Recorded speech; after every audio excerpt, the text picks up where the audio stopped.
سلام، خوش اومدین به برنامه چریک چابک، تحلیل‌های کوتاه از آقای چریک بلومبرگ در گزارشی لیست کشورهای اسلامی که جلوی مرگ اقتصادی صهیونیست‌ها را گرفتند منتشر کرد. این کشورها به ترتیب بیشترین مراوده تجاری عبارتند از با عرض شرمساری به درگاه حضرت الله باید بگویم که ترکیه، امارات، اردن، مصر، آذربایجان و قزاقستان اینها کشورهای اسلامی هستند که جلوی مرگ اقتصادی خونخواران عالم، جنایتکاران، کودکخواران و ظالمان دنیا را گرفتند. ظالمانی که روی کشورهای ظالم دیگر و ستمکار دیگر و استعمارگر دیگر را سفید کردند. آنهایی که حتی کشور هم نیستند، گروهک تروریستی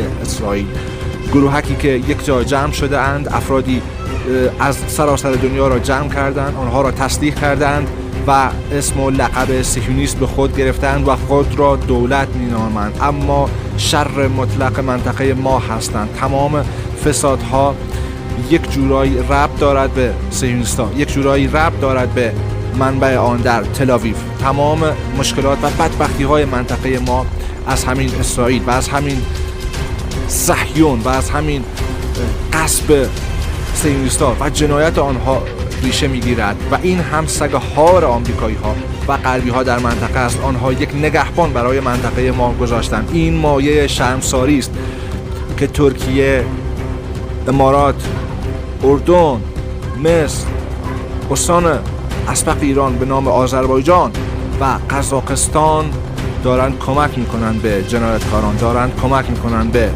خونخواران و ستمگران در حق کودکان و زنان فلسطین. این مایه شرمساری است. مرگ بر حکام دست نشانده و مرگ بر سیاست‌های ریاکارانه.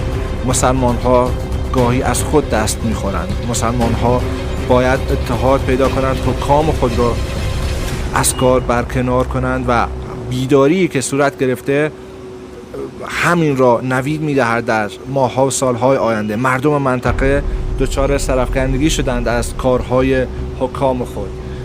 این شرمساری را بیاد داشته باشید. روزهایی را در پیش خواهیم داشت که حکومت‌های دست نشانده در منطقه، حکومت‌های غربگرا، حکومت‌های حامی صهیونیست‌ها مانند خود اربابشان سرفکنده و خار و زبون خواهند شد. دمتون گرم رفقا. باز نش بدین برنامه چریک چابک، این برنامه تحلیلی کوتاه را. خدا نگهدار.